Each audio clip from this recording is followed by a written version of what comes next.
Welcome to Amigos IAS. So August మ్యాగజైన్ని మీకు Amigos IAS ఇప్పటికే అన్ని బుక్ స్టాల్స్లోకి రీచ్ అయిపోయింది. సో మీరు దాన్ని వెంటనే కొనుక్కోండి. ఆ మ్యాగజైన్లో ఉండే కంటెంట్ని నేను మీకు ఎక్స్ప్లెయిన్ చేస్తూ ఉన్నాను. సో ఆల్రెడీ అత్యవసర పరిస్థితికి సంబంధించిన ఆర్టికల్ ఒకదాన్ని రిలీజ్ చేశాము. చూడని వాళ్ళు ఉంటే అది చూడండి.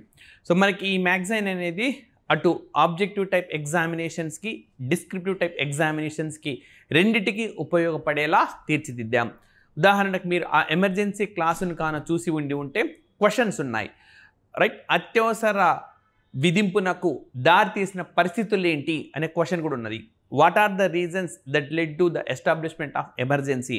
సో ఓకే, సోషల్ రీజన్స్ అని చెప్పి రకరకాలుగా మనం అందులో ప్రస్తావించినాం. సో ఈ సెషన్లో మనం బడ్జెట్ అండ్ సర్వే, అయితే ఇవి ఒక్క రోజులో పూర్తయ్యేవి కాదు, సెషన్ల వారీగా మీకు దశల వారీగా ఇందులో ఉండే ప్రతి కాన్సెప్ట్ని కూడా ఎక్స్ప్లెయిన్ చేస్తాం, రైట్? సో మరి కేంద్ర ఆర్థిక శాఖ మంత్రి నిర్మలా సీతారామన్ గారు బడ్జెట్ను ప్రవేశపెట్టారు. ఇటీవలే 2024-25 ఆర్థిక సంవత్సరానికి గాను జూలై 22వ తేదీన ప్రవేశపెట్టారు. సో భారతదేశంలో అత్యధిక సార్లు బడ్జెట్ను ప్రవేశపెట్టిన మహిళగా వారు గంతం దక్కించుకున్నారు. అయితే భారతదేశంలో అత్యధిక సార్లు బడ్జెట్ ప్రవేశపెట్టిన ఆ పేరు మాత్రం ఇప్పటికీ మొరార్జీ దేశాయ్ గారి పేరు మీదే ఉన్నది. ఆయన భారతదేశానికి ప్రధానమంత్రిగా కూడా పనిచేశారు. ఎమర్జెన్సీ మనం డిస్కస్ చేసినప్పుడు అది కూడా చూసామన్నమాట. కాంగ్రెస్కు వ్యతిరేకంగా జనతాదళ్ కూటమిని ఏర్పాటు చేసి ఆయన ప్రభుత్వాన్ని కూడా ఏర్పాటు చేశారు, రైట్? మరి ఇక్కడ చూడండి, భారత రాజ్యాంగంలో ఆర్టికల్ 112 యాన్యువల్ ఫైనాన్షియల్ స్టేట్మెంట్ అనే పదాన్ని వాడింది. మీరు మొత్తం కాన్స్టిట్యూషన్ని పూర్తి స్థాయిలో తిరగేసిన ఎక్కడ కూడా బడ్జెట్ అన్న పదం కనిపించదు. ఎందుకంటే బడ్జెట్ అన్న పదమే రాయలేదు. ఆర్టికల్ 112లో స్పష్టంగా రాసింది యాన్యువల్ ఫైనాన్షియల్ స్టేట్మెంట్, వార్షిక ఆర్థిక ప్రకటన అన్న పేరుతో ఉంటుంది. ఆర్టికల్ 112లో ఉంటుంది కేంద్ర ప్రభుత్వం లోక్సభలో ప్రవేశపెట్టే బడ్జెట్ అది. అదే రాష్ట్ర ప్రభుత్వాలు ఆయా రాష్ట్ర శాసనసభల్లో ప్రవేశపెట్టే బడ్జెట్కు ఆర్టికల్ 202 అనేది ఉంటుంది. సో కంపల్సరీగా గుర్తుపెట్టుకోండి. 2012లో ఉమ్మడి ఆంధ్రప్రదేశ్ ఉన్నప్పుడు మనకు క్వశ్చన్ కూడా వచ్చింది గ్రూప్ 1 ప్రిలిమ్స్లో. 2012లో ఉమ్మడి ఆంధ్రప్రదేశ్లో గ్రూప్ 1 ప్రిలిమ్స్ క్వశ్చన్ ఏంటంటే బడ్జెట్ అన్న పదం రాజ్యాంగంలో వినియోగించలేదు, బడ్జెట్ బదులు ఏ పదాన్ని వాడారు అని చెప్పి అడిగిన సందర్భం ఉన్నది. సో కాబట్టి ప్రతి అంశాన్ని కూడా మీరు చూడండి. సో అది కూడా ఇక్కడ మెన్షన్ చేశారు. The term budget is not mention in the constitution. రాజ్యాంగంలో ఎక్కడ కూడా బడ్జెట్ అన్న పదాన్ని వినియోగించలేదు, రైట్? ఆర్టికల్ 112లో ఏముంటుంది? యాన్యువల్ ఫైనాన్షియల్ స్టేట్మెంట్ అని చెప్పి మనకు ఉంటుంది. మరి మనకు బడ్జెట్లో ఏమేం ప్రస్తావిస్తారు అంటే బడ్జెట్లో మనకు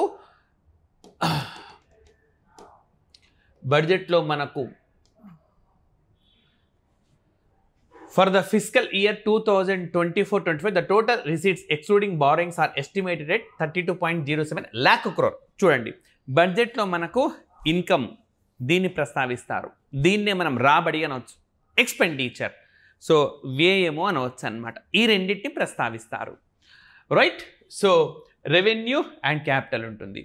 సో మరి ఇక్కడ చూడండి, 2024-25లో నిర్మలా సీతారామన్ గారు ఏమని అంచనా వేశారనంటే భారత ప్రభుత్వానికి వచ్చే మొత్తము 32.07 lakh crore, expenditure 48.21 lakh crore, right? So ఈ 32.07 lakh crore ఉన్నది కదా, ఇది ప్రభుత్వానికి వచ్చే రాబడి. దీంట్లో అప్పులను కలపలేదు, అప్పులు కాకుండా 32.07 lakh crore అనమాట. కానీ వ్యయం మాత్రం ఎంత ఉన్నది? మనకు 48.21 lakh crore ఉన్నది. సో ఈ పెద్ద పెద్ద టర్మ్స్ తీసేసి చిన్నగా చెప్తాను. ఆదాయం 32 రూపాయలు, వ్యయం 48 రూపాయలు. అంటే ఇన్కమ్ ఓన్లీ 32 ఉన్నది, ఎక్స్పెండిచర్ ఓన్లీ 48 ఉన్నది. అంటే 16 రూపీస్ గ్యాప్ ఉంది, డిఫరెన్స్ ఉన్నది. ఇది అప్పు తెచ్చుకుంటాం. అప్పు తెచ్చుకోకుండా మన రాబడి అది అండ్ మన వ్యయం ఇది అన్నమాట. సో క్లియర్ కనపడుతుంది మనకు ఇన్కమ్ కంటే ఎక్స్పెండిచర్ అనేది ఎక్కువ ఉన్నది. ఇట్లాంటి బడ్జెట్లనే డెఫిసిట్ బడ్జెట్లు అంటారు, లోటు బడ్జెట్లు అంటారు. వాస్తవానికి లోటు బడ్జెట్లు అనేవి మంచివి. సో ఫర్ ఎగ్జాంపుల్ ఇప్పుడు మీరున్నారనుకోండి, రేపొద్దున గ్రూప్ 1 గ్రూప్ 2 జాబ్స్ వచ్చినాయి, మీకు శాలరీ 1 లక్ష రూపాయలు అనుకోండి, 1 లక్ష రూపాయల లోపే మీరు ఖర్చు చేసి మిగిల్చుకోవాలి. అది చాలా శ్రేయస్కరం, అది చాలా మంచిది, రైట్. అండ్ భవిష్యత్ అవసరాలకు ఆ దాచుకున్నది మీకు ఉపయోగపడుతుంది. కానీ ఒక దేశానికి మాత్రం ఆదాయం కంటే వ్యయం ఎక్కువ ఉండాలి, డెఫిసిట్ బడ్జెట్ ఉండాలి, లోటు బడ్జెట్ ఉండాలి. సో అదే శ్రేయస్కరం. ఇది నేను చెప్తున్నది కాదు, ఆర్థికవేత్తలే ప్రతిపాదించినారన్నమాట. మనకు నిజానికి సర్ప్లస్ బడ్జెట్ మంచిది అనేవాళ్ళు. సర్ప్లస్ అని అంటే మనకు మిగులు బడ్జెట్ అన్నమాట. అంటే 100 రూపాయలు వస్తుంది, 80 రూపాయలే ఖర్చు చేస్తున్నా, 20 రూపాయలు మిగిల్చుకుంటున్నా. ఒక కుటుంబానికి అది మంచిది, కానీ ఒక దేశానికి మంచిది కాదు. ఒక దేశానికి డెఫిసిట్ బడ్జెటే మంచిదని 1929లో మనకు ఆర్థిక మాంద్యం అనేది వచ్చింది. ఆర్థిక మాంద్యం తర్వాత ఈ ఆర్థిక అంశాలకు సంబంధించిన ఆలోచనల్లో, భావనల్లో, ప్రతిపాదనల్లో మార్పులు వచ్చినాయి. ఆ మార్పుల ఫలితమే డెఫిసిట్ బడ్జెట్. అంటే ఆ మిగిలిన లోటు ఉంటుంది కదా, ఆ లోటును ఎక్కడి నుంచి అప్పు తెచ్చుకుంటారు? ప్రజల నుంచి అప్పు స్వీకరించవచ్చు, కాబట్టి ప్రజలకు వడ్డీ రూపంలో ఆదాయం వస్తుంది. లేదా ఆ డెఫిసిట్ బడ్జెట్, ఆ లోటు ఏదైతే ఉన్నదో దాన్ని ఎందుకు చేస్తున్నారంటే ప్రాబబ్లీ ఆస్తులు సృష్టించడానికి క్యాపిటల్ ఎక్స్పెండిచర్ కూడా చేయవచ్చు. ఫర్ ఎగ్జాంపుల్ ఒక ప్రాజెక్ట్ కట్టవచ్చు. ప్రాజెక్ట్ కట్టడం వల్ల దీర్ఘకాలికంగా మనకు ప్రయోజనాలు ఉంటాయి, తాత్కాలికంగా ఇబ్బంది అయినా సరే. మీరు ఇప్పుడు ఒక ఇల్లు కట్టుకోవాలనుకున్నారనుకోండి, ఇప్పుడు చేతి నుంచి పడవచ్చు, బట్ దీర్ఘకాలంలో మీకు అది ఒక అసెట్, అదొక ఆస్తిగా మీకు మిగిలి ఉంటుంది. సో ఈ విధంగా డెఫిసిట్ బడ్జెట్ వైపునకు మనం తీసుకెళ్ళాం. సో 32.07 lakh crore ఇన్కమ్ అయితే, రిసీట్ అయితే, రాబడి అయితే 48.21 lakh crore వ్యయం అనేది ఉన్నది. Net tax receipts are expected to be 25.83 lakh crore. So ఎవరైతే ఎంసీక్యూస్ లాంటి ఎగ్జామినేషన్స్కు ప్రిపేర్ అవుతూ ఉన్నారో, గ్రూప్ 2, గ్రూప్ 1 ప్రిలిమ్స్ కానీ, సివిల్స్ ప్రిలిమ్స్ కానీ, వాల్యూస్ ఇంపార్టెంట్ అన్నమాట. ఇందులో ఆదాయం, సో మనకు రాబడి ఉందని చెప్పినాను కదా, ట్యాక్స్ రిసీట్స్ పన్నుల రూపంలో వచ్చే రాబడి. పన్నుల రూపంలో వచ్చే రాబడి ఎంత ఉందంట? 25.83 lakh crore ఉంటుందట. పన్నుల రూపంలో వచ్చే రాబడి అడగవచ్చు ఎగ్జామ్లో. పన్నుల రూపంలో ఎంత మేర రాబడి వస్తుందని చెప్పి అంచనా వేశారని. సో మనకు యాక్చువల్గా బడ్జెట్లో గడిచిన ఏడాది ఎంత అమౌంట్ వచ్చింది, ఎంత ఖర్చు అయింది అన్న అంశం ఉంటుంది. రానున్న ఆర్థిక సంవత్సరంలో అంచనాలు ఎలా ఉన్నాయి ఆ అంశం కూడా ఉంటుంది. సో మరి రానున్న ఈ ఆర్థిక సంవత్సరంలో పన్నుల రూపంలో ఎంత మొత్తం వస్తుందని చెప్పి ఆర్థిక మంత్రి అంచనా వేశారంటే 25.83 lakh crore వస్తుంది అని చెప్పి అంచనా వేశారు. And next, physical deficit estimated at 4.9% of GDP. చాలా ఇంపార్టెంట్. దీన్నే విత్త లోటు అని, ఆర్థిక లోటు అని, ద్రవ్య లోటు అని చాలా రకరకాలుగా పిలుస్తూ ఉంటారు. సో ఏం లేదు, మనకు ఆదాయం తక్కువ ఉంది, వ్యయం ఎక్కువ ఉంది, ఆ లోటును అప్పుల్లో భర్తీ చేస్తాం. ఆ అప్పులే జీడిపిలో ఎంత ఉన్నాయి అని చెప్పడాన్నే మనము ఆర్థిక లోటు అని అంటాం, ఫిజికల్ డెఫిసిట్ అంటాం. సో రెవెన్యూ లోటు కూడా ఉంటుంది. రెవెన్యూ, అసలు ఫస్ట్ బడ్జెట్ లోటు తెలుసుకోవాలి. బడ్జెట్ లోటు అంటే ఏం లేదు, మొత్తం బడ్జెట్ ఎంత అంచనా ఉన్నది, మొత్తం బడ్జెట్ ఎంత రాబడి ఉంది, ఎంత వ్యయం ఉంది, ఆ గ్యాప్ని బడ్జెట్ లోటు అంటారు. మనకు రెవెన్యూ రాబడులు ఉంటాయి, మూలధన రాబడులు ఉంటాయి. సో రెవెన్యూ వ్యయం ఉంటుంది, మూలధన వ్యయం ఉంటుంది. రెవెన్యూ రాబడికి, రెవెన్యూ వ్యయానికి మధ్య వ్యత్యాసమే లోటు. అంటే రెవెన్యూ లోటు ఇన్ కేస్ లోటు ఉంటే, రెవెన్యూ రూపంలో మనకు 100 రూపాయలు వచ్చి రెవెన్యూ వ్యయం ఒక 110 రూపాయలు ఉంటే ఆ 10 రూపాయలు లోటు అన్నమాట. సో బడ్జెట్ లోటు ఉంటుంది, రెవెన్యూ లోటు ఉంటుంది, ఫిజికల్ డెఫిసిట్ విత్త లోటు ఉంటుంది, ప్రాథమిక లోటు కూడా ఉంది. వడ్డీలకు చెల్లింపులు చేస్తే దాన్ని ప్రాథమిక లోటుగా పరిగణిస్తారు. ఈ బడ్జెట్ టెర్మినాలజీ కంపల్సరీ మీరు అర్థం చేసుకోవాలి, లేకపోతే అసలు ఎకానమీయే మీకు అర్థం కాదు. సో మనకు ఏమని అడుగుతారు క్వశ్చన్, 2024-25 బడ్జెట్లో పేర్కొన్నట్టుగా ఫిజికల్ డెఫిసిట్ ఎంత మేర ఉండొచ్చు అంటే జీడిపిలో 4.9% మేర ఉండవచ్చు. The government AIIMS to reduce to deficit to below 4.5% next year. So రానున్న సంవత్సరం నెక్స్ట్ ఇయర్లో దీన్ని 4.5% తగ్గించాలని లక్ష్యంగా నిర్ణయించుకుంది. సో చాలా ఇంపార్టెంట్ అన్నమాట. సో ప్రస్తుత సంవత్సరంలో ఎంత విత్తలోటున్నది, ఎంతకు తగ్గించాలని లక్ష్యంగా నిర్దేశించుకుంది అని చెప్తున్నారు. నిజానికి కేంద్ర రాష్ట్ర ప్రభుత్వాల విత్తలోటు కూడా భారీగా తగ్గించాలి అని మనకు FRBM చట్టం నిర్దేశించింది. ఎన్కే సింగ్, కుమార్ సింగ్ నందకిషోర్ సింగ్ అని ఉంటుంది. ఆయన నేతృత్వంలోని కమిటీనే ఈ విత్తలోటును నియంత్రించాలని చెప్పి సూచించిందనమాట. ఆయన 15వ ఆర్థిక సంఘానికి చైర్మన్గా కూడా పనిచేసినారు ఆయన ఎన్కే సింగ్.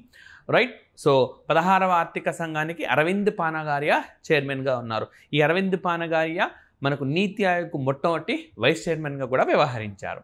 సో ఇప్పుడు చూడండి, gross and net market borrowings through dated securities for 24-25 are estimated 14.01 lakh crore. చూడండి, మనకు స్థూల నికర మార్కెట్ బారోయింగ్స్. సో ఆల్రెడీ మనం చూసినాం కదా, రాబడి తక్కువ ఉన్నది, వ్యయం ఎక్కువ ఉంది. ఆ అంతరాన్ని పూడ్చుకోవాలి. ఆ అంతరాన్ని ఎట్లా పూడ్చుకోవాలి? అప్పు తెచ్చుకొని పూడ్చుకోవాలి. సో ఆ అప్పు తెచ్చుకోవడం మార్కెట్ నుంచి తెచ్చుకుంటున్నారంట. ఏ విధంగా? సెక్యూరిటీలు. ప్రభుత్వం సెక్యూరిటీలను వేలం వేయడం ద్వారా తెచ్చుకుంటున్నారు, ఆ సెక్యూరిటీలను అమ్మడం ద్వారా తెచ్చుకుంటున్నారు. మరి 2024-25 ఆర్థిక సంవత్సరానికి ఎంత మేర ఈ పద్ధతిలో తెచ్చుకుంటున్నారంటే 14.01 lakh crore మేర తెచ్చుకుంటున్నారు. Right. And 11.63 lakh crore respectively.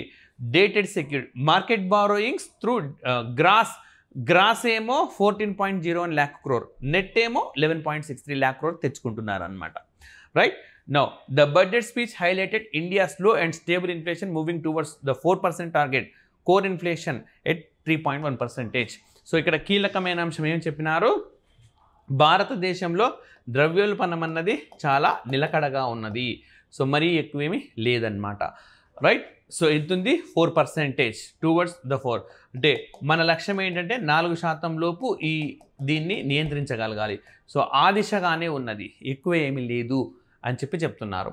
అదేవిధంగా కోర్ ఇన్ఫ్లేషన్ అని అంటే ఆహారము అండ్ చమురు, ఇవి కాకుండా మిగతా వస్తువులకు సంబంధించిన ద్రవ్యోల్బణాన్ని మాత్రమే పరిగణలోకి తీసుకుంటే అది 3.1% ఉన్నది. Next defence. మరి ఈ ఆర్థిక సంవత్సరము రక్షణ మంత్రిత్వ శాఖకు ఎంత మేర కేటాయించినారంటే 6,21,940.85 కోట్లు, 6,21,940.85 crore. సో దీని ప్రత్యేకతను గుర్తుపెట్టుకోండి. అంత ఫిగర్ని గుర్తుపెట్టుకోకపోయినా ప్రత్యేకత ఏంటంటే వివిధ మంత్రిత్వ శాఖలకు కేటాయింపులు చేశారు కదా, అన్ని మంత్రిత్వ శాఖలలోకెల్లా అతి ఎక్కువ కేటాయింపు దేనికి దక్కింది అని అంటే మనకు రక్షణ మంత్రిత్వ శాఖకు దక్కింది, డిఫెన్స్ మినిస్ట్రీకి దక్కిందనమాట. రైట్. సో ఈ విధంగా మనకు బడ్జెట్లో ముఖ్యమైన అంశాలు. సో ఇంకా మనకు రైట్. నెక్స్ట్ సో ఇంకా చూస్తే గాన ఈసారి ఫోకస్ ఏరియా అంటే దేనిపైన బడ్జెట్ బాగా దృష్టి సారించిందంటే 4 అంశాలను పేర్కొన్నారు ఆర్థిక శాఖ మంత్రి. Poor, women, youth and farmer. అంటే పేదలు, మహిళలు, యువత, అన్నదాత. సో ఈ నలుగురు ఫోకస్గా, ఈ నలుగురు వీరికి కావాల్సింది. పూర్కి ఏం కావాలి? వారికి ఆహారం అవసరమవుతుంది వాళ్లకు. లేదంగా పేదరికం నుంచి వాళ్ళు బయటపడాలి, ఆ విధంగా వాళ్లకు ఎంకరేజ్ చేసేలా ఉన్నాయి. మహిళలకు సాధికారత కావాలి, మహిళలు అభివృద్ధి చెందాలి, మహిళలు వ్యవస్థాపకులుగా మారాలి, అండ్ మహిళలు అన్ని రంగాల్లో రాణించాలి. Science and technology, engineering, mathematics, STEM బాగా చదువుకోవాలి. ఆ దిశగా మహిళలకు ప్రోత్సహించడం. యువతకు నైపుణ్యాలు వృద్ధి చేయాలి, యువతకు ఉద్యోగాలు కావాలి, సో యువతకు ఉన్నత చదువులు కావాలి. ఇలా ఈ దిశగా వీరికి. విధంగా రైతులు, సో వీళ్లకు వ్యవసాయం అనేది సమృద్ధిగా ఉండాలి. సో ఆహార ధాన్యాల సేకరణ, ఆహార విత్తనాలు అందించే దగ్గర నుంచి బీమా వరకు, నీటిపారుదల, ఇలా అన్నింటా వాళ్ళకి ఎలాంటి ఇబ్బంది అనేది ఉండకూడదు. సో ఈ నలుగురిని లక్ష్యంగా ఎంచుకుంది. రేపు పొద్దున మనకి ఎగ్జామినేషన్లో ప్రశ్నలు ఎలా రావచ్చు? 2024-25 బడ్జెట్లో మనకు ఫోకస్ ఏరియాగా దృష్టి సారించిన వారిగా కింది వారిలో ఎవరిని పేర్కొనలేదు, లేదా ఎవరిని పేర్కొన్నారు మనకు? రైట్. సో పేదలు, అదేవిధంగా మహిళలు, యువత, రైతులు, ఈ నలుగురిని పేర్కొన్నారు. మిగతాది మనకు ఆప్షన్ ఆన్సర్ అవుతుంది. రైట్. మరి థీమ్, బడ్జెట్ ఇతివృత్తం ఏంటి? ఏ థీమ్తో దీన్ని ప్రవేశపెట్టారు? వీళ్ళ నలుగురిపైన దృష్టి సారిస్తారు. ఏది తయారు చేసినా వీళ్ళ నలుగురి కోణంతో ఉంటుంది. మరి అసలు ఇతివృత్తం ఏంటి అంటే ఎంఫసైజింగ్ ఎంప్లాయ్మెంట్, సో ఉద్యోగాల కల్పన, స్కిల్లింగ్, నైపుణ్యాల పెంపు, సపోర్ట్ ఫర్ ఎంఎస్ఎంఈస్, సూక్ష్మ లఘు సంస్థలకు పూర్తి స్థాయిలో సహకారం అందించడం, and the middle class, so మధ్యతరగతి వాళ్లకు సంబంధించినవి. A substantial allocation of 1.48 lakh crores dedicated to education, employment and skilling, underscoring the government's commitment to these areas. So ఒకటి కాదు రెండు కాదు 1.48 లక్షల కోట్లు అంటే దాదాపుగా కొన్ని రాష్ట్రాల బడ్జెట్. అది 1.48 లక్షల కోట్లు అంటే కొన్ని రాష్ట్రాలకు సంబంధించిన బడ్జెట్. ఆ అంత స్థాయి మొత్తాన్ని పూర్తిగా దేనికి కేంద్రీకరించారు? సో విద్యకు, ఉద్యోగాల కల్పనకు, నైపుణ్యాల పెంపునకు కల్పించారు. సో దీన్ని బట్టి ఏమర్థమవుతుంది? భారతదేశంలో ఈసారి ప్రవేశపెట్టిన బడ్జెట్లో ఈ నలుగురికి పూర్తి స్థాయిలో ఈ 4 వర్గాలలో ఉండే వాళ్లకు ఎక్కువ మొత్తంలో కేటాయింపులు చేయడం ద్వారా అభివృద్ధి దిశగా తీసుకెళ్లాలన్న లక్ష్యం స్పష్టంగా కనిపిస్తుంది. అండ్ బడ్జెట్ ప్రయారిటీస్, బడ్జెట్ ప్రాధాన్యాలు. సో దేనికి ప్రాధాన్యం ఇచ్చింది? సో ఎక్కడికక్కడ మనకు క్వశ్చన్స్ అడుగుతారు. ఫోకస్ ఏరియాలో ఎవరెవరు ఉన్నారు, ఎవరెవరు లేరు, బడ్జెట్ థీమ్లో ఏమున్నది, ఏం లేదు, మరి ప్రయారిటీస్ ఏమున్నాయి? సో ప్రయారిటీస్ అంటే ప్రాధాన్యాలు. మీరు కూడా అంతే కదా. సో ఇవి ఓకే మీ పర్సనల్గా కూడా మీరు ఓకే చెక్ చేసుకోవాల్సి ఉంటుంది. లైక్ మీ ప్రాధాన్యాలు ఏంటి? ఫర్ ఎగ్జాంపుల్ మీరు ప్రిపేర్ అవుతున్న ఆస్పిరెంట్స్, మీ ప్రాధాన్యం మొదలు గ్రూప్ 1, గ్రూప్ 2, గ్రూప్ 3 నిర్ణయించుకొని ఉంటారు. సో అది చూస్తారు. ఫోకస్ ఏరియా ఏంటి? ఉద్యోగం సాధించడం. ఒక ఉద్యోగం సాధించడం అనేది ఒక ఫోకస్ ఏరియా. సో ఆ ఫోకస్ ఏరియాలో మీ థీమ్ ఏంటి? రైట్, పూర్తి స్థాయిలో ప్రణాళిక చేసుకొని ప్రణాళిక ప్రకారం చదవడం, అది థీమ్గా ఉండాలి. మరి ప్రాధాన్యం, దేనికి ప్రాధాన్యం ఇస్తారు? ముందు గ్రూప్ 1, గ్రూప్ 2 మీ ఓకే మిమ్మల్ని మీరు అనలైజ్ చేసుకుంటారనమాట. రైట్, అనలైజ్ చేసుకొని మీ స్ట్రెంగ్త్, వీక్నెస్, ఆపర్చునిటీస్, థ్రెట్స్, స్వోట్ అనాలిసిస్ అంటారు కదా, మీ బలాలు, మీ బలహీనతలు, అవకాశాలు, విధంగా ఇబ్బందులు అన్నీ దృష్టిలో పెట్టుకొని మీ ప్రయారిటీ దేనికి ఇస్తారు. ఆ విధంగా బడ్జెట్ కూడా ప్రయారిటీస్ అనేవి ఇచ్చినారు. సో 9 key ప్రయారిటీస్ అన్నమాట. 9 ప్రాధాన్యాలు. మనకు రేపొద్దున ఖచ్చితంగా ఎగ్జామినేషన్లో వచ్చే క్వశ్చన్స్ ఏంటంటే 9 ప్రాధాన్యాల్లో ఉన్నదేది లేనిది అని అడుగుతాడు. ఎందుకు అనంటే మన తెలుగు రాష్ట్రాల్లో ఇలాంటివి వచ్చినప్పుడు 2, అటు ఆంధ్రప్రదేశ్ కావచ్చు, ఇటు తెలంగాణ కావచ్చు, ఇలాంటివి ఎక్కువ ఫోకస్ చేస్తున్నారు. అప్పుడప్పుడు మనకు కొన్ని పథకాలు పెట్టేసి పిల్లర్స్ అని చెప్తున్నారు. లైక్ ఫర్ ఎగ్జాంపుల్ డిజిటల్ ఇండియాలో మనకు 9 పిల్లర్స్ ఉన్నాయి. ఆ 9 పిల్లర్స్లో ఉన్నదేది లేనిది అని చెప్పి మనకు అడిగిన క్వశ్చన్ అది గ్రూప్ 1 ఎగ్జామినేషన్ ఫిలిమ్స్లో. సో అదేవిధంగా చాలా వాటిల్లో అన్నమాట. లైక్ మనకు ఓకే వివిధ కూటములు కూడా, IPEF అనే కూటమి, ఇండో పసిఫిక్ ఎకనామిక్ ఫోరం అనే కూటమి కూడా 4 పిల్లర్స్ పైన పనిచేస్తుంది. IPEFలో లేని పిల్లర్ ఏదని అడిగారు. సో ఆ విధంగా మనకు అడుగుతుంటారు. కాబట్టి ఈ 9 ఓకే ప్రయారిటీస్ ఏవైతే ఉన్నాయో మీరు కంపల్సరీ గుర్తుపెట్టుకోవాలి. రైట్. సో వికసిత్ భారత్ అంటే వికసించిన 2047 నాటికి అభివృద్ధి చెందిన భారతదేశం దిశగా వెళ్తున్న నేపథ్యంలో మరి ఏమేమి ఉన్నాయంటే agriculture, employment, human resource development, manufacturing, services, urban development, energy security, infrastructure, next generation reforms, ఇవి ఉన్నాయి. సో మరి ఏమేమి చెప్పుకోవచ్చు? వ్యవసాయము, ఉద్యోగాల కల్పన, మానవ వనరుల అభివృద్ధి, తయారీ రంగము, సేవలు, పట్టణాభివృద్ధి, శక్తి భద్రత లేదా ఇంధన భద్రత, మౌలిక సదుపాయాలు, అండ్ రాబోయే తరానికి సంబంధించిన సంస్కరణలు. రైట్, తరువాతి తరపు సంస్కరణలు. ఇవి మనకు పూర్తిగా 9 రైట్ ప్రయారిటీస్ అనమాట. ఇవి ప్రాధాన్యంగా మనకు అగ్రికల్చర్లో మనకు రైతులకు ఏ విధంగా ఉపయోగపడతాం, వ్యవసాయ రంగంలోకి మహిళలు ఏ విధంగా తీసుకురావచ్చు, వ్యవసాయంలో యువతను ఏ విధంగా తీసుకొని రావచ్చు, వ్యవసాయం వల్ల పేదలకు ఏ విధంగా మేలు చేయొచ్చు, ప్రతిదాన్ని ఆ నలుగురికి అప్లై చేయడం అన్నమాట. కొన్ని సందర్భాల్లో సాధ్యం కాకపోవచ్చు. అది ఓకే మెయిన్గా మనకు ఉన్న అంశం అన్నమాట. రైట్. సో మనం నెక్స్ట్ వెళ్ళే ముందు ఒక్కసారి డెఫిసిట్కి సంబంధించిన గ్రాఫ్ చూద్దాం. సో మీరు like press information bureau official website గాన చూస్తే ప్రెస్ ఇన్ఫర్మేషన్ బ్యూరో అధికారిక వెబ్సైట్లో మనకు పూర్తి స్థాయిలో ఈ మ్యాప్స్ అనేవి ఉంటాయి. ఇవి ప్రెస్ ఇన్ఫర్మేషన్ బ్యూరోవే, PIB అని కనబడతా ఉన్నది మీరు. సో అండి విత్తలోటు మనకు 2022-23లో 6.4 ఉంటే 2024-25 బడ్జెట్ అంచనాలు 5.1 ఉందన్నమాట. సో బాగా గుర్తుపెట్టుకోవాలి ఇవి.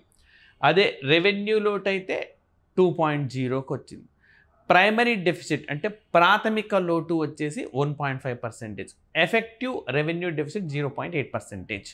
సో ఈ విధంగా మనకు ఓకే చాలా డెఫిసిట్స్ అనేవి ఉన్నాయి. సో అన్ని కాకపోయినా ఫిజికల్ డెఫిసిట్, రెవెన్యూ డెఫిసిట్ గుర్తుపెట్టుకోండి. సో ఓకే, సో దట్ ఎక్కువ ఎగ్జామ్స్లో మనకు అవే ఫోకస్ చేస్తున్నాం. మరి ప్రయారిటీస్ ఉన్నాయి కదా, ఒక్కొక్క ప్రయారిటీని మనము చూద్దాం. ముందుగా అగ్రికల్చర్కు సంబంధించింది, వ్యవసాయ రంగానికి సంబంధించిన ప్రాధాన్యం. Measures to Boost agriculture include the release of 109 new high yielding varieties. So నేరుగా అడతాడు ఈ నంబర్స్ పైన. 109 కొత్త అధిక దిగుబడి ఇచ్చే పంట రకాలు, వాటిని అందుబాటులోకి తేవాలి. సో వాటిని అందుబాటులోకి తేవడంతో పాటు సహజ వ్యవసాయాన్ని 1 కోటి కుటుంబాలు చేసేలా చూడాలి. సో 2 అంశాలు ఉన్నాయి, 2 నంబర్లు గుర్తుపెట్టుకోండి ఈ పారాగ్రాఫ్లో. 109 ఒకటి. సో 109 అధికంగా దిగుబడినిచ్చే విత్తన రకాలను అభివృద్ధి చేయడం, అండ్ సహజమైన వ్యవసాయము, కృత్రిమమైన రసాయనాలు కానీ పురుగు మందులు లేని సహజ వ్యవసాయాన్ని 1 కోటి మంది రైతులు చేయాలి. సో అవి మనకు ఓకే అగ్రికల్చర్లో మొట్టమొదటిది. Additionally 10,000 need based bio input centres will be established. So 10,000 right కేంద్రాలను ఏర్పాటు చేస్తున్నారు. ఏ కేంద్రాలు అవి? లైక్ ఇన్పుట్స్ అన్నమాట, సహజమైనవి, జీవ సంబంధమైన ఇన్పుట్స్ని ఇవ్వడం కోసం 10,000 ఎస్టాబ్లిష్ చేస్తారు. అవసరాన్ని బట్టి ఎక్కడ పడితే అక్కడ కాకుండా ఇక్కడ అవసరం ఉందా లేదా పరిశీలించి అవి ఎస్టాబ్లిష్ చేస్తారు. మరి ఇవి ఎందుకు ఉపయోగపడతాయి? ఎన్హాన్స్ ద ప్రొడక్షన్, ఉత్పత్తిని పెంచడానికి, స్టోరేజ్ రైట్ ఎక్కువ ఉత్పత్తి ద్వారా నిల్వ ఉంచుకోవడం కానీ, marketing of pulses and oil seeds, వీటన్నిటికి కూడా ఇది మనకు ఉపయోగకరంగా ఉంటుంది. సో ఆ విధంగా మనకు ఓకే. నెక్స్ట్ వచ్చేసి aiming for self Reliance in oil seed production. నూనె గింజల ఉత్పత్తిలో మనం స్వయం స్వావలంబనను సాధించడం. స్వయం స్వావలంబన అంటే సెల్ఫ్ రిలయన్స్ అన్నమాట. అంటే ఇప్పటిదాకా మనం నూనె గింజలు ఇతర దేశాల నుంచి దిగుమతి చేసుకుంటున్నాం, లేదు, ఇప్పటి నుంచి మన అవసరానికి తగ్గట్టుగా మనమే వీటిని తయారు చేసుకోవాలి. క్వశ్చన్ ఏమని వస్తుంది? కింద పేర్కొన్న వేటికి సంబంధించి స్వయం స్వావలంబన సాధించాలి అని చెప్పి బడ్జెట్లో పేర్కొన్నారు. For which of the following right budget mention to achieve self reliance అంటే మనకు రైట్ ఆయిల్ సీడ్స్, నూనె గింజలు. And a provision of rupees 1.52 lakh crore has been announced for agriculture and allied sector in this year. So మరి వ్యవసాయ అనుబంధ రంగాలకు ఎంత మొత్తం కేటాయించారంటే 1.52 లక్షల కోట్లు. కంపల్సరీగా ఈ ఫిగర్ అనేది గుర్తుపెట్టుకోవాల్సి ఉంటుంది. And the government in collaboration with the states will implement digital public infrastructure in agriculture to cover farmers and there land with 3 years. So digital పరిజ్ఞానాన్ని ఉపయోగించి మరి ప్రభుత్వ రంగంలోనే మౌలిక సదుపాయాలను డిజిటల్ పద్ధతిలో మొత్తం మౌలిక సదుపాయాలను సేకరిస్తానన్నమాట. సో మీకు ఈజీగా ఎగ్జాంపుల్ చెప్తాను నేను. మొత్తం ఎంత వ్యవసాయ పొలం ఉన్నది, ఏ పంట ఎన్ని ఎకరాల్లో వేశారు, ఇదంతా డిజిటల్ పద్ధతిలోకి తీసుకొస్తారనమాట. గతంలో ఓన్లీ రికార్డ్ పద్ధతిలో ఉంటే డిజిటలైజేషన్ చేస్తారు. డిజిటలైజేషన్ చేయడం వల్ల ఏమవుతుంది అని అంటే ఇతర రాష్ట్రాలు కూడా చూసవచ్చు. ఫర్ ఎగ్జాంపుల్ ఇప్పుడు నేను ఇక్కడ నా నోట్స్ రాసుకుంటే మీకు కనపడదు రైట్. ఇదే నేను డిజిటల్ పద్ధతిలో లైక్ ఏదైనా గ్రూప్ క్రియేట్ చేసి ఇప్పుడు నేను అప్డేట్ చేసే ప్రతిదీ మీకు కూడా చూడవచ్చు. అంటే వేరే రాష్ట్రాల వాళ్ళు కూడా చూస్తారు. సో వ్యవసాయ రంగంలో ఈ విధంగా మనకు నాలెడ్జ్ షేరింగ్ వల్ల మంచి ప్రయోజనాలు. సో ఈ రాష్ట్రంలో ఎక్కువగా ఇవి పండిస్తున్నారు, ఉత్పత్తి కూడా బాగా ఉంటుంది, కాబట్టి మనం వేరే క్రాప్కి వెళ్దాము అని చెప్పి వెళ్ళవచ్చు. సో డిజిటల్ పరిజ్ఞానంలో ఆ రకమైన మౌలిక సదుపాయాలను పెంపొందిస్తారనమాట రైట్. అండ్ అదేవిధంగా జన్ సమర్థ్ కిసాన్ క్రెడిట్ కార్డులను 5 రాష్ట్రాల వాళ్ళకి కిసాన్ క్రెడిట్ కార్డులను జన్ సమర్థన్ కిసాన్ క్రెడిట్ కార్డ్స్ అని చెప్పి కొత్త పేరుతో పిలుస్తున్నారు. Next financial support for setting up of A network of nucleus breeding centres for shrimp brood stocks. Shrimp అంటే రొయ్యలు అనమాట. వీటి పెంపులకు సంబంధించి బ్రీడింగ్ సెంటర్స్ను ఎస్టాబ్లిష్ చేయబోతున్నారు. నెక్స్ట్ ప్రయారిటీ 2 మనకు ఎంప్లాయ్మెంట్ అండ్ స్కిల్లింగ్. సో ఉద్యోగాలు కల్పించడము, నైపుణ్యాలను పెంచడం. So the budget introduces schemes like the employment linked incentives and initiatives. Employment linked incentives అని అంటే ఫర్ ఎగ్జాంపుల్ నాకు ఒక కంపెనీ ఉన్నది, నేను ఉద్యోగం ఇస్తున్నాను అనుకోండి, ఎవరికైతే ఇస్తున్నానో వాడికి శాలరీ వస్తుంది, నాకు కూడా benefit. Right. Employment linked incentives and initiatives focus on selling 20 lakh youth. 20 లక్షల మంది యువతకు నైపుణ్యాలు పెంచడమే లక్ష్యంగా కొన్ని రకాలైన చొరవలు ప్రతిపాదించినారు ఇందులో. రైట్. 5 years రానున్న 5 సంవత్సరాలలో 1000 ఇండస్ట్రియల్ ట్రైనింగ్ ఇన్స్టిట్యూట్స్ ITIలను ఆధునీకరిస్తారు. రైట్. మరి ఎడ్యుకేషన్కు సంబంధించి financial support for loans up to ₹10 lakh for higher education in domestic institutions. So మనకు ఉన్నత విద్యకు సంబంధించి right up to 10 lakh for higher education in domestic institutions. మన దేశంలోనే ఉన్నత విద్యా సంస్థలు చదువుకోవాలంటే 10 లక్షల వరకు రుణాలు ఇవ్వడము. ఓకే, యూత్కి. Right. Who have not been eligible for any benefit under government schemes and policies. ప్రభుత్వం అందించే ఇతర పథకాల్లో ఎవరికైతే అర్హత లేదో అలాంటి వాళ్లకు ఈ కొత్త పథకం కింద ఒక 10 లక్షల మేర ఇస్తాం అదేవిధంగా అని చెప్తున్నారు. The model skill loan scheme will be revised to facilitate loan up to 7.5 lakh the guarantee from A government promoted fund benefiting 25,000 students annually. So ప్రతి ఏడాది 25,000 మంది.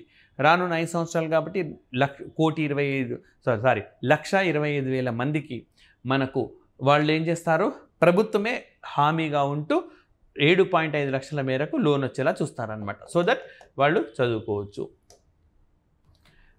Measures to Boost women's work force participation.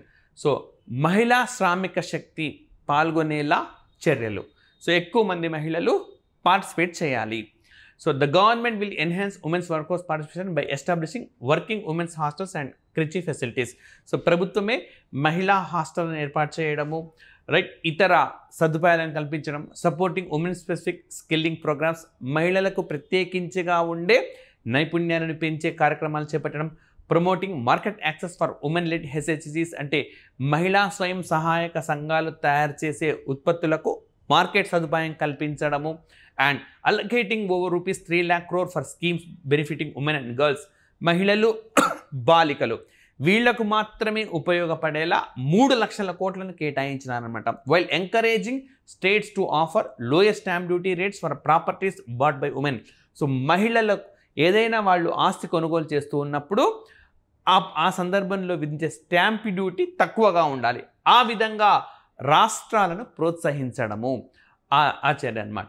So మనం group 1 mains రాస్తుంటే ఇటీవల ప్రవేశపెట్టిన బడ్జెట్లో మహిళా అనుకూల విధానాలు ఏమున్నాయి, ఉద్యోగాల కల్పనకు సంబంధించి విధానాలు ఏమున్నాయి, ఇలాంటివి వచ్చినప్పుడు మనం ఇవన్నీ కూడా కంపల్సరీగా రాసుకుంటూ ఉండాల్సి వస్తుంది అనమాట. Right.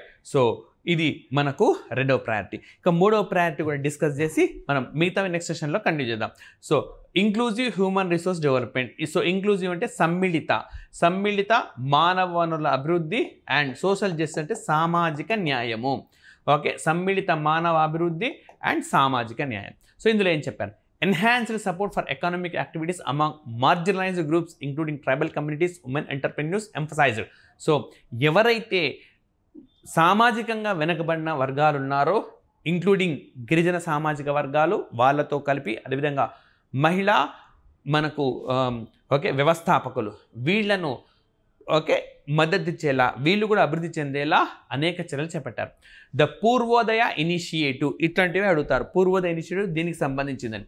Purvodaya initiative aims to develop the eastern region of Indian eastern part of India అంటే భారతదేశంలో తూర్పు వైపున ఉన్న రాష్ట్రాలను అభివృద్ధి చేయడం కోసం పూర్వోదయ అనే ఒక కొత్త పద్ధతిని ఎంచుకుంది. సో మామూలుగా అయితే మనకి హిందీ లాంగ్వేజ్లో కానీ సాంస్క్రిట్ లాంగ్వేజ్ అని పూర్వ్ అంటే తూర్పు అని అర్థము. సో పూర్వ ఉదయము అంటే తూర్పు వైపున వికసించడము, ప్రసరించడము, వెలుగు తీసుకురావడం. కాబట్టి తూర్పు వైపున రాష్ట్రాలు ఏంటి, లైక్ బీహార్, దాని నుంచి విడిపడిన జార్ఖండ్ కావచ్చు, వెస్ట్ బెంగాల్ కావచ్చు, ఒరిస్సా, ఆంధ్రప్రదేశ్, వీటిని ఫోకస్ చేస్తూ ఇక్కడ మానవ వనరుల అభివృద్ధి, మౌలిక సదుపాయాలను పెంపు, ఆర్థిక వృద్ధి, ఈ విధంగా వికసిత్ భారత్ అంటే వికసించిన భారతదేశం, అభివృద్ధి చెందిన భారతదేశం అయితే సాధించాలనుకుంటున్నామో దానికి ఒక ఇంజన్ లాగా ఈ ప్రాంతం పనిచేయనున్నది. రేపు పొద్దున క్వశ్చన్ ఏమొస్తాయి, పూర్వోదయ ఇనిషియేటివ్లో ఉన్న రాష్ట్రాలు ఏవి లేదా లేని రాష్ట్రాలు ఏవి, ఏమేమి ఉంటాయి, బీహార్, దాని నుంచి విడిపడిన జార్ఖండ్, వెస్ట్ బెంగాల్, రైట్, ఒరిస్సా, ఆంధ్రప్రదేశ్, ఈ 5 రాష్ట్రాలు మనకు ఉన్నాయన్నమాట. సో ఈ విధంగా మనకు ఇది ఓకే మూడవ ప్రయారిటీకి సంబంధించి ఇంకా ఉన్నాయి. Industrial node at Gaya to be developed along with Amritsar Kolkata industrial corridor. So మనకు అమృత్సర్ నుంచి కోల్కతా, పంజాబ్లోని అమృత్సర్ నుంచి వెస్ట్ బెంగాల్ కోల్కతా వరకు ఈ పారిశ్రామిక నడావా కారిడార్ని తెలుగు నడావా అంటారు. ఈ నడావా ఏదైతుందో ఇక్కడ గయాలో ఒక పారిశ్రామిక కేంద్రం లాగా ఒకదాన్ని ఏర్పాటు చేయడం. అదేవిధంగా power projects including 2400 megawatt power plant at ఓకే Pirpainti to be taken up at a cost of 21,400 crore. 21,400 కోట్లతో 2,400 మెగాపాట్ల విద్యుత్ ప్లాంట్ని పిర్ పెయింట్ అనే ప్లేస్లో ఏర్పాటు చేయబోతున్నారు అనమాట.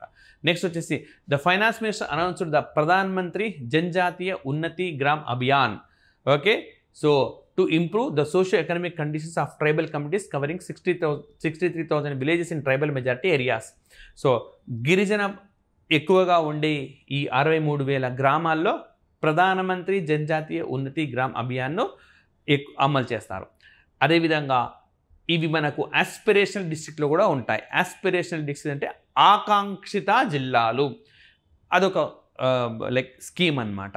ఆస్పిరేషన్ డిస్ట్రిక్ట్స్ అనేది స్కీమ్. ఆ స్కీమ్ కింద కొన్ని జిల్లాలను ఎంపిక చేసి అక్కడ అభివృద్ధి కార్యక్రమాలు చేపడుతున్నారు. అది కూడా benefiting approximately 5 crore tribal people. So పూర్తిగా ఇది 5 కోట్ల గిరిజన సామాజిక వర్గ ప్రజలకు ఉపయోగపడేలా ఉంటుంది. And additionally over 100 branches of Indian post payment banks will be established. So in the north east, so ఈశాన్య ప్రాంతం ఏవైతే మనకు అస్సాం, మేఘాలయ, ఓకే అరుణాచల్ ప్రదేశ్, నాగాలాండ్, మణిపూర్, మిజోరం, త్రిపుర ఈ రాష్ట్రాలు ఉన్నాయో అక్కడ 100 ఇండియన్ పోస్ట్ పేమెంట్ బ్యాంక్స్ని అందుబాటులోకి తెస్తారు.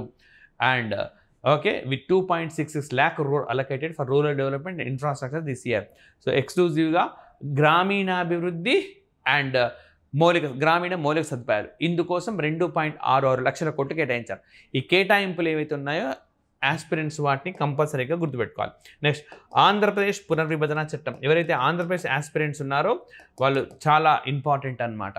Andhra Pradesh reorganisation act special finance support will be provided through multilateral development agencies with ₹15,000 crore arranged this year and more in the future to finance Polavaram irrigation project and essential infrastructure in the Kopparthi and Vorvakal nodes along key industrial corridors. So చాలా important. Polavaram project ఏదైతే విభజన చట్టంలో హామీ ఇచ్చినారో ఆ హామీ మేరకు 15,000 కోట్ల రూపాయలు వివిధ ఓకే ఏజెన్సీల ద్వారా ఈ ఏడాది ఇస్తారు, రానున్న సంవత్సరాల్లో కూడా సహాయం చేస్తారు. At the same time Kopparthy, Orvakal ఇక్కడ కూడా పారిశ్రామిక కేంద్రాలు ఏర్పాటు చేస్తారు. So further saturation approach to be adopted for inclusive and comprehensive resource development and social justice. సామాజిక న్యాయం అందించడము, అదేవిధంగా సమగ్ర వనరుల అభివృద్ధి కోసము సాచురేషన్ అంటే సంతృప్తి చెందే వరకు ఆ అభివృద్ధిని కొనసాగిస్తూనే ఉంటారు. అయిపోయింది అని ఏదో మాట మాత్రం చెప్పకుండా సంతృప్తి వచ్చే వరకు దాన్ని కొనసాగిస్తారు. Schemes such as PV Vishwakarma, PM Svanidhi, national livelihood missions and stand up India to be stepped up.